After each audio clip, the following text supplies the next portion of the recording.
بسم اللہ الرحمن الرحیم. تمام دوستوں کو ویلکم کرتے ہیں اپنے چینل کے اوپر. اور آج ڈسکشن کا جو ہمارا موضوع ہے،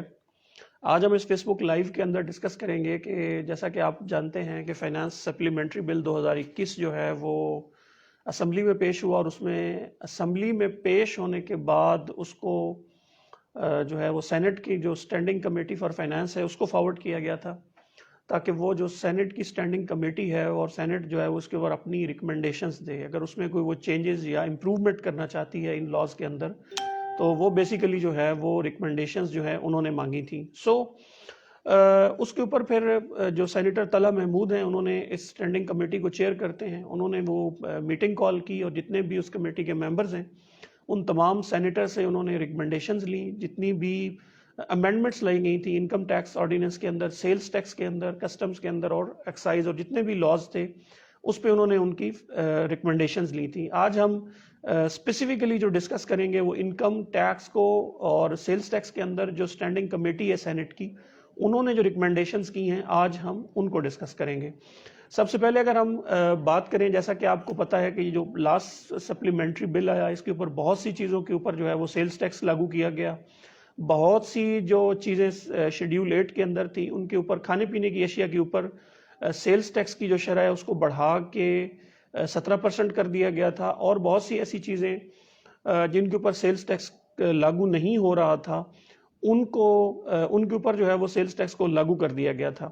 جب یہ بل جو ہے وہ اسمبلی میں پریزنٹ ہونے کے بعد سینٹ کی جو اسٹینڈنگ کمیٹی ہے اس کے سامنے گیا، تو اس کے اوپر جو ہے جو سینٹ ہے اس نے کچھ چیزیں جو تھیں ان کو امینڈ بھی کیا، اور کچھ جو ہے انہوں نے جو اسمبلی ہے ان کو ریکمنڈیشنز دی کہ ان کے اندر جو ہے وہ کمی جو ہے وہ یا زیادتی جو ہے انہوں نے اس کو بھی ختم بھی کیا. سب سے پہلے میں ڈسکس کر لیتا ہوں انکم ٹیکس کا. انکم ٹیکس میں جیسا کہ آپ کو پتہ ہے کہ جو سب سے بڑا مسئلہ آ رہا تھا وہ ڈیجیٹل پیمنٹ کا تھا. ڈیجیٹل پیمنٹ کا انہوں نے یہ ڈیفینیشن دی تھی جو فائنانس سپلیمنٹری بل تھا کہ ڈیجیٹل پیمنٹ کا وہی مطلب ہوگا جو اسٹیٹ بینک کے لاز کے اندر ہے، جبکہ جو اسٹینڈنگ کمیٹی ہے انہوں نے ڈیجیٹل پیمنٹ کو لے کے تھوڑی سی ایکسپلینیشن جو ہے وہ بہتر کی ہے. انہوں نے کیٹیگوریکلی بتایا کہ ڈیجیٹل پیمنٹ سے کیا مراد ہے. جیسا کہ میں کچھ ایگزامپلز جو ہیں وہ آپ کے لیے پڑھ دیتا ہوں. انہوں نے کہا کہ ڈیجیٹل پیمنٹ سے مراد یہ ہوگا کہ جتنی بھی آن لائن پورٹلز کے تھرو آپ پیمنٹ کریں گے، آن لائن انٹر بینک کے تھرو پیمنٹ ہوگی، آن لائن بل اور انوائس، اور اوور دا کاؤنٹر آپ ڈیجیٹل پیمنٹس کریں گے، کارڈز کے تھرو جتنی بھی پیمنٹ ہوں گی، کیوسک کے through, point of sale terminals کے تھرو جتنی بھی ہوں گی، اور اس کے علاوہ کیو آر کوڈز کے تھرو. یہ ساری جو پیمنٹس ہیں انہوں نے کیٹیگوریکلی بتائیں کہ یہ ساری پیمنٹس جو ہیں یہ بیسیکلی انکلوڈ کریں گی ڈیجیٹل پیمنٹس کے اندر. نیکسٹ جو میجر چینج انہوں نے کی، آپ کو یاد ہوگا کہ ڈسکلوجر آف انفارمیشن کے اوپر بھی انہوں نے ایک امینڈمنٹ لائی تھی سیکشن 216 کے اندر. اس کو بھی اسٹینڈنگ کمیٹی نے جو ہے وہ ریکمینڈ کیا ہے کہ اس کو ایبالش کیا جائے. اور انٹرنیٹ کے اوپر جیسا کہ آپ کو پتہ ہے کہ جتنے بھی انٹرنیٹ سبسکرائبرز تھے ان کے اوپر ٹیکس کی شرح جو تھی وہ ایگزسٹنگلی جو تھی وہ 10% تھی، جس کو بڑھا کے انہوں نے 15% جو ہے وہ کرنے کا کہا تھا. یہ پرپوزل تھا جس کو اسٹینڈنگ کمیٹی نے جو ہے وہ ریکمینڈ کیا ہے کہ سینٹ کی اسٹینڈنگ کمیٹی نے کہ اس کو بھی ایبالش کر کے وہ 10% پہ ہی رکھا جائے. نیکسٹ جیسا کہ آپ کو پتہ ہے کہ انہوں نے یہ کہا تھا کہ جتنی بھی ایڈوانس ٹیکس کی پرائیویٹ وہیکلز کی رجسٹریشن کے اوپر پیمنٹس ہوں گی، ہم اس میں بھی انہوں نے ایڈوانس ٹیکس کی بھی شرح بڑھائی تھی. جیسا کہ 1000 سی سی تک کی گاڑی کے اوپر پہلے جو تھی وہ 50,000 روپے تھی، اس کو پرپوز کیا گیا تھا کہ 1 لاکھ تک کر دیا جائے. اور 2000 تک سی سی کی گاڑیوں کے اوپر انہوں نے 1 لاکھ سے بڑھا کے 2 لاکھ کی تھی، اور اسی طرح جو 2000 سے زیادہ سی سی کی گاڑیاں تھیں ان کے اوپر بھی تقریباً انہوں نے ڈبل کی تھی. جس پہ فائنانس کی جو اسٹینڈنگ کمیٹی ہے انہوں نے یہ پرپوز کیا ہے کہ اس امینڈمنٹ کو بھی ایبالش کیا جائے اور جو ایگزسٹنگ ایڈوانس ٹیکس ہے اسی کو قائم رکھا جائے. تو یہ چند چینجز تھیں، میجر چینجز جو تھیں، جو کہ انہوں نے فائنانس کی جو سپلیمنٹری کمیٹی ہے فائنانس کے اوپر، انہوں نے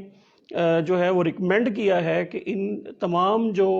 چینجز نئی لائی گئی ہیں لا کے اندر ان کو ایبالش کیا جائے. نیکسٹ ہم ڈسکس کر لیتے ہیں سیلز ٹیکس کا. سیلز ٹیکس کا جیسا کہ آپ کو پتہ ہے کہ سیلز ٹیکس کے اندر سب سے زیادہ میجر ٹیکسز جو ہیں وہ لگائے گئے تھے. اس میں سیلز ٹیکس کے اندر جس کے اندر سیلز ٹیکس ریٹس کو بڑھایا گیا تھا، اور اس کے علاوہ کچھ بیسک چینجز جو ہیں وہ لائی گئی تھی. اس میں 1 بائی 1 ہم ڈسکس کر لیتے ہیں. جیسا کہ آپ کو پتہ ہے کہ کاٹیج انڈسٹری کی جو انہوں نے ڈیفینیشن تھی اس کے اندر ٹرن اوور کی شرح جو تھی وہ پہلے 10 ملین تھی، انہوں نے اس کو کم کر کے 8 ملین کا کہا تھا، لیکن سٹینڈنگ کمیٹی نے اس جو چینج ہے یا یہ جو پرپوزل تھا اس کو بھی ریجیکٹ کیا، اور انہوں نے کہا ہے کہ اس کو ایگزسٹنگ جتنی بھی شرح تھی کاٹیج انڈسٹری کے لیے وہ 10 ملین ہی رہے گی۔ نیکسٹ جو ان کا پرپوزل ہے وہ، جیسا کہ آپ کو پتا ہے کہ انہوں نے ریٹیلر کی ڈیفینیشن کے لیے بھی ایک نیا پرپوزل دیا تھا، جس کے مطابق انہوں نے کہا تھا کہ 236 ایچ کے اندر جتنا بھی ٹیکس آپ کا کٹے گا جی اور ایچ کا، اس کو بھی انکلوڈ کیا جائے گا ٹیئر 1 ریٹیلر کی ڈیفینیشن کے اندر۔ جبکہ انہوں نے جو سٹینڈنگ کمیٹی تھی انہوں نے اس پرپوزل کو ریجیکٹ کیا ہے۔ انہوں نے کہا کہ جتنا بھی ایگزسٹنگ ٹیئر 1 ریٹیلر کی کنڈیشنز ہیں وہ کافی ہیں، اس کے اندر مزید جو ایڈوانس ٹیکس کی یہ شرح یا یہ جو نئی کلاز انہوں نے ایڈ کرنے کی کوشش کی ہے اس کو بھی انہوں نے پرپوز کیا ہے کہ اس کو ریجیکٹ کیا جائے۔ نیکسٹ جو سب سے بڑی چینج آئی ہے وہ یہ، جیسا کہ آپ کو پتا ہے کہ انہوں نے پی او ایس کے حوالے سے کہا ہے۔ پی او ایس کے حوالے سے انہوں نے یہ کہا تھا کہ اگر کوئی بندہ پی او ایس انٹیگریٹ نہیں کرا رہا یا پی او ایس کی پراپر انوائسز جو ہیں وہ ایشو نہیں کر رہا تو اس کے اوپر کوئی بھی جو ان لینڈ ریونیو آفیسر رینک کا بندہ ہے وہ اس کی بزنس پریمیسز کو سیل کر سکتا ہے۔ جبکہ انہوں نے ابھی جو پرپوزل بھیجا ہے قومی اسمبلی کو، انہوں نے دوبارہ اس کے اندر یہ کہا ہے کہ یہ جو بزنس پریمیسز سیل کرنے کی پاور ہے یہ چیف کمشنر کی اپروول کے بغیر جو ہے وہ آفیسر اس کے اوپر ایکشن نہ لے۔ یعنی کہ پہلے انہوں نے کہا تھا کہ کوئی بھی آفیسر اگر جب چاہے گا وہ آپ کی بزنس پریمیسز کے اوپر چھاپا مار کے اس کو سیل کر سکتا ہے، لیکن انہوں نے یہ کہا ہے کہ بزنس پریمیسز جو سیل کرنی ہے وہ جب تک چیف کمشنر کی اپروول نہ ہو ان اے پرسکرائب فارم ان پرسکرائب مینر، تب تک اس کی بزنس پریمیسز جو ہیں اس کو سیل نہ کیا جائے۔ یہ کچھ چند چینجز تھیں۔ اس کے بعد ہم شیڈیول 5 کے اندر آ جاتے ہیں۔ شیڈیول 5 جیسا کہ آپ کو پتا ہے کہ یہ زیرو ریٹنگ کا شیڈیول ہے۔ اس کے اندر جتنی بھی پروڈکٹس ایڈ ہوتی ہیں ان کے اوپر جو ہے وہ ٹیکس کی شرح جو ہے وہ 0% ہوتی ہے، اور اس کے علاوہ ان کو ان پٹ ٹیکس بھی الاؤ ہوتا ہے۔ اس کے اندر انہوں نے 2-3 چیزیں کی تھیں۔ انہوں نے اس کے اندر جتنی بھی نوزائیدہ بچوں کی خوراک ہوتی ہے، نوزائیدہ بچوں کے لیے جو خوراک ہوتی ہے اس کو بھی انہوں نے اس شیڈیول سے نکال کے اس پہ ٹیکس لگایا تھا اس کی امپورٹ کے اوپر، لیکن انہوں نے اب دوبارہ اسے یہ کہا ہے کہ جو نوزائیدہ بچوں کی خوراک ہے اس کو شیڈیول 5 میں ہی رکھا جائے۔ اس کے علاوہ انہوں نے بائی سائیکلز کو بھی نکال دیا تھا شیڈیول 5 سے، یعنی کہ زیرو ریٹنگ سے، تو اس پہ انہوں نے یہ کہا ہے کہ تمام بائی سائیکلز کو اس میں سے نہ نکالیں، جو 25,000 تک روپے کی جو بائی سائیکلز ہیں ان کو آپ شیڈیول 5 میں رہنے دیں، باقیوں کو بے شک آپ شیڈیول 5 سے نکال کے ان کے اوپر ٹیکس لگا سکتے ہیں۔ اس کے علاوہ جیسا کہ آپ کو پتا ہے کہ شیڈیول 5 کے اندر جو ہے وہ فارماسیوٹیکل کمپنیز کو بھی ڈالا گیا تھا تاکہ وہ اپنی ڈاکومنٹیشن جو ہے ان کو مینٹین کر سکیں۔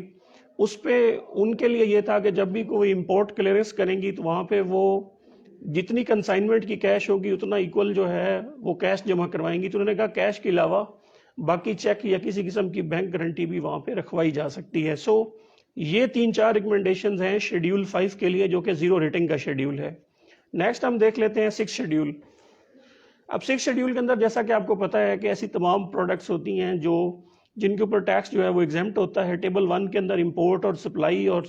ٹیبل 2 کے اندر جتنی بھی پروڈکٹس آتی ہیں ان کے اوپر لوکل سپلائی جو ہے وہ ایگزیمپٹ ہوتی ہے۔ تو انہوں نے شیڈیول ٹیبل 1 کے اندر ایسی تمام چیزیں جو ہاسپٹلس کے لیے، گورنمنٹ کے لیے، ایجوکیشنل انسٹیٹیوشنز کے لیے امپورٹ ہوتی ہیں، ریسرچ انسٹیٹیوشنز کے لیے امپورٹ ہوتی ہیں، اس کے اوپر انہوں نے سفارش کی ہے قومی اسمبلی کو کہ اس کے اوپر جو ہے وہ سیلز ٹیکس جو ہے وہ نہ چارج کیا جائے۔ سو اس کے علاوہ 6 شیڈیول کے اندر انہوں نے جتنی بھی سلائی مشینیں تھیں، جیسا کہ آپ کو پتا ہے کہ انہوں نے سلائی مشین کے اوپر بھی کہا تھا، تو انہوں نے کہا ہے کہ جو سلائی مشین ہے وہ صرف جو گھریلو استعمال کے لیے ہوتی ہے اس کے اوپر ٹیکس نہ لگایا جائے، جو بھی انڈسٹریل استعمال کی چیزیں ہوتی ہیں ان کے اوپر بے شک آپ ٹیکس لگا سکتے ہیں۔ اس کے علاوہ ایک میجر چیز جو تھی وہ فروٹس اینڈ ویجیٹیبلز کے حوالے سے تھی کہ فروٹس اینڈ ویجیٹیبلز کے اوپر جیسا کہ انہوں نے کنڈیشنل یہ کر دیا تھا کہ ایسی تمام فروٹس اینڈ ویجیٹیبلز جو افغانستان سے آپ امپورٹ کریں گے اس پہ سیلز ٹیکس نہیں ہوگا، جبکہ ابھی جو سٹینڈنگ کمیٹی ہے فار دا فائنانس سینٹ کی، انہوں نے یہ پرپوزل دیا ہے کہ آپ صرف یہاں پہ کنفائنڈ نہ رہیں افغانستان تک، بلکہ ایسی تمام سبزیاں اور پھل جو زمینی رستے کے ذریعے پاکستان کے اندر آ رہے ہیں ان تمام کے اوپر سیلز ٹیکس جو ہے وہ امپورٹ سٹیج کے اوپر نہیں ہونا چاہیے۔ اور اس کے علاوہ اگر میں شیڈیول 8 کی بات کروں تو شیڈیول 8 کے اندر بھی انہوں نے پرپوز کیا ہے کہ جتنی بھی چیزیں کھانے پینے کی ہیں، جیسا کہ دودھ ہے, دہی ہے, اور جتنی بھی آٹا ہے اور آٹے سے بنی جتنی بھی چیزیں ہیں ان کے اوپر گورنمنٹ نے پرپوز کیا تھا کہ ریڈیوس ریٹ یعنی کہ 8 سے 10% سے بڑھا کے, جیسے کہ میٹ ہے, سوسیجز ہیں اور عام کھانے کی جو چیزیں ہیں اس کے اوپر بھی انہوں نے ریڈیوس ریٹ کے اوپر جتنا بھی ٹیکس تھا 8% پہ تھا, کسی پروڈکٹ پہ 10% پہ تھا, کوئی 2% پہ تھی, کوئی 3% پہ تھی. تو ان ساری پروڈکٹس کے اوپر انہوں نے جو شرح ہے اس کو بڑھا کے 17% کر دیا تھا بل میں. جبکہ ابھی جو سینٹ کی سٹینڈنگ کمیٹی ہے انہوں نے پرپوز یہ کیا ہے کہ اس کا جو ٹیکس ہے وہ ایگزسٹنگ ہی رکھا جائے, اس کو دوبارہ 17% جو ٹیکس ہے وہ نہ کیا جائے. سو بہت سی ایسی پروڈکٹس جو تھیں جو آلریڈی ریڈیوس ریٹ پہ تھیں, کم ریٹ پہ تھیں, ان پہ کم ریٹ پہ ٹیکس لگ رہا تھا, اس کو بل نے 17 پہ کیا تھا. لیکن ابھی سٹینڈنگ کمیٹی نے دوبارہ جو ہے وہ ریکمینڈ کیا ہے کہ اس کو دوبارہ اپنی ایگزسٹنگ ریٹ پہ رکھا جائے, انہیں ریڈیوس ریٹ پہ ہی رکھا جائے. اس کے علاوہ گورنمنٹ نے آٹے کے علاوہ جتنی بھی چیزیں گندم سے بنتی تھیں وہ ساری کو 17% کر دیا تھا, جیسا کہ میدا ہے, جیسا کہ چوکر ہے, یا کوئی بھی ایسی چیز جو گندم سے بنتی ہے آٹے کے علاوہ, ان تمام کو 17% پہ کر دیا تھا. تو انہوں نے دوبارہ ریکمینڈ یہ کیا ہے کہ اس کو دوبارہ ایگزسٹنگ پوزیشن پہ ہی لایا جائے. اب آخر پہ گڈ نیوز ہے تھوڑی سی سولر انڈسٹری کے لیے. سولر انڈسٹری کے لیے بھی سٹینڈنگ کمیٹی نے یہی تجویز دی ہے کہ جو مین آئٹمز ہیں سولر کی, جو کہ 110A کے اندر آتی ہیں 6 شیڈیول کے اندر, ان کے اوپر جو ہے وہ ٹیکس نہ لگایا جائے, اور سولر کے جو باقی ایکوپمنٹس ہیں یا ایکسیسریز ہیں ان کو بے شک آپ ٹیکس لگا سکتے ہیں. تو یہ چند ریکمنڈیشنز ہیں. اس کے علاوہ جو الیکٹرانک وہیکلز ہیں ان کے اوپر بھی ریکمنڈیشن یہی ہے کہ ان کے اوپر بھی جو ٹیکس کی ایگزسٹنگ شرح ہے اسی کو برقرار رکھا جائے. تو یہ کچھ چند گزارشات تھیں جو ابھی سٹینڈنگ کمیٹی نے